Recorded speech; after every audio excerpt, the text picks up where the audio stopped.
Magandang hapon.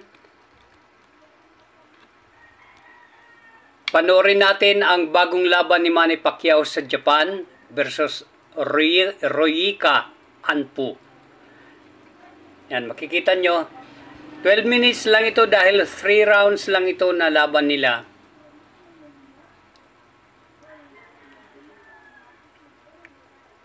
Yan.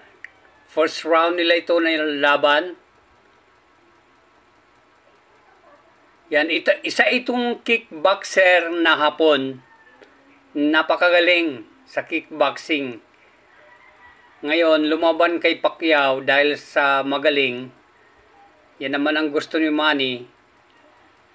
Yung pinakamagaling gusto niyang labanan. Yan, makikita natin ang kanilang bakbakan. First round ito. Highlights ng fight nila.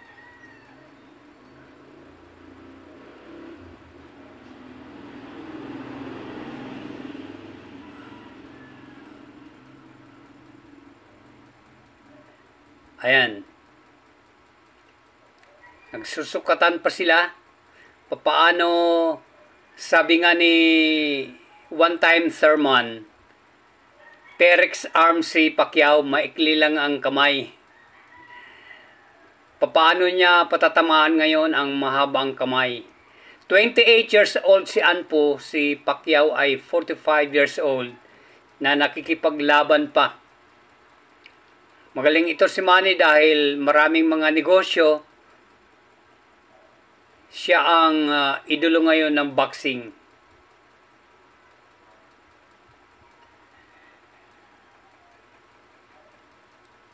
Marami ang gustong makarating sa kanyang kinaroroonan na 8th Division World Champion. Lumaban ito siya kay Oscar De La Hoya, kay Miguel Cotto.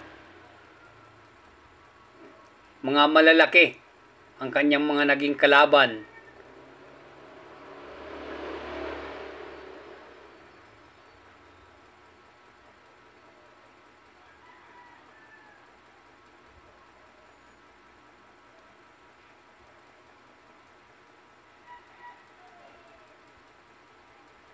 Yang gusto ni Manny na bakbakan talaga 2-2-2. Para rin sa mga nanonood, yung masiyahan ba yung nanonood, hindi takbuhan. Yan. Sobrang galing ang Hapon at gusto niyang matalo niya si Pacquiao. Tingnan natin kung may knockdown ito mamaya. At tayo na po ang mga hurado nito. Tingnan natin kung sino ang mas magaling. Yan, nakikipaglaban si Manny Pacquiao kay na permahan na siguro ang kanilang kontrata kay Terence Crawford. Tingnan natin kung mayroon pang ibubugas si Manny sa gitna ng ring.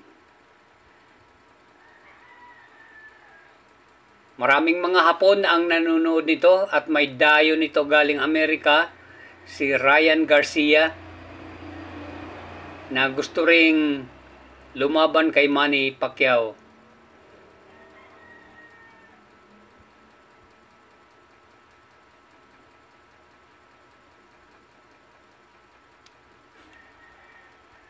Gusto ko, Manny, na makagbisita ako sa mga negosyo mo sa Jinsan, General Santos City ng Mindanao.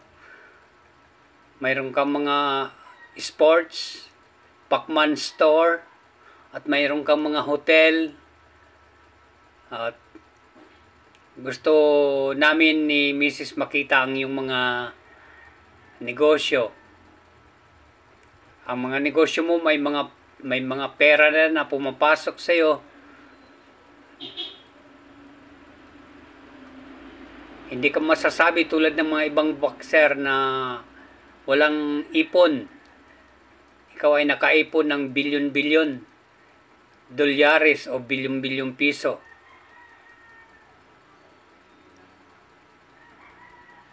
Ikaw ay 8th Division World Champion, Manny. At idolo ka ng mga kapwa mo boxers.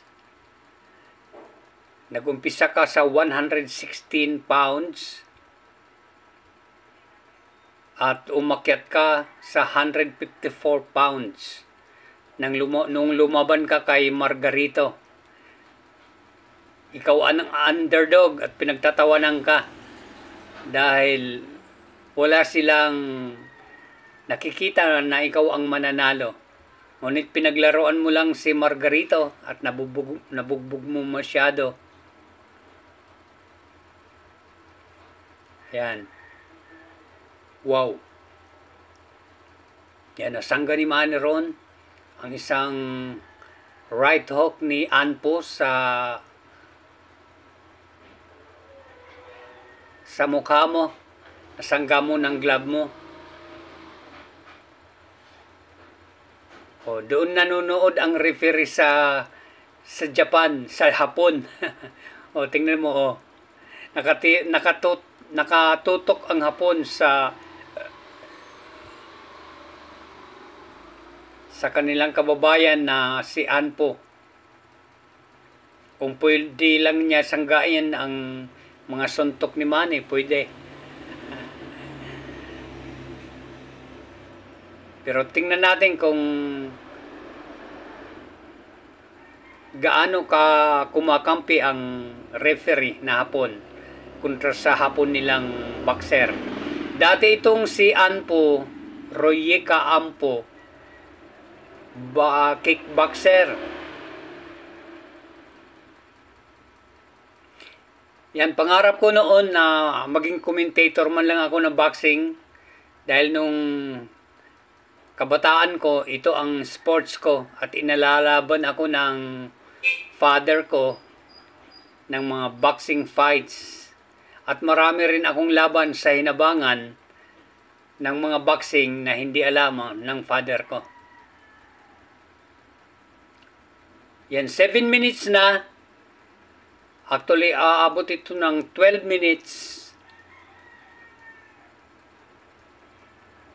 O, comment lang kayo sa baba ng YouTube channel ko. Kahit ang Facebook page ko. Comment lang po kayo kung nagustuhan nyo itong boxing vlogs. Para pag mga 12 to 15 minutes, 16 minutes na mga laban, pwede natin gamitin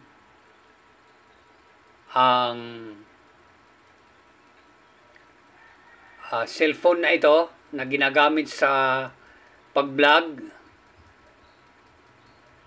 Realme lang itong Comment kayo kung ano ang inyong gusto para mapaglingkuran ko po kayo. This is an highlights fight between Manny Pacquiao and Royeka Anpo ng Japan. Manny Pacquiao from the Philippines.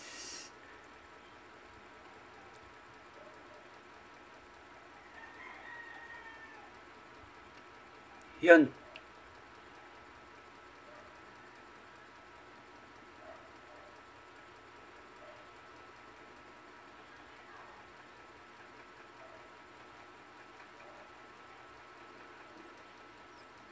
Kung di ako nagkakamali, nasa second round na sila. At 9 minutes na po ang kanilang paglalaban.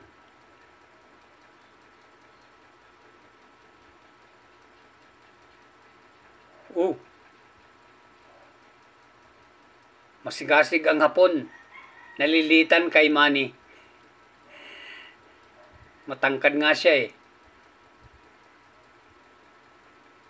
Yan, nakapagpapatama si Manny ng right and left hook sa Hapon na boxer na si Anpo Royeka. Sanay naman si Manny Pacquiao sa mga kalaban ng mga malalaki katulad ni Margarito and Oscar de la Hoya na lagi siyang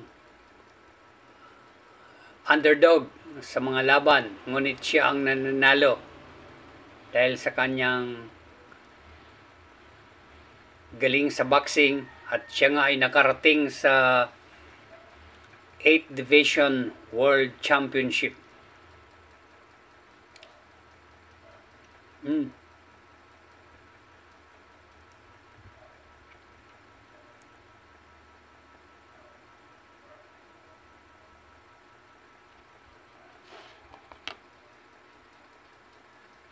At 11 minutes na almost.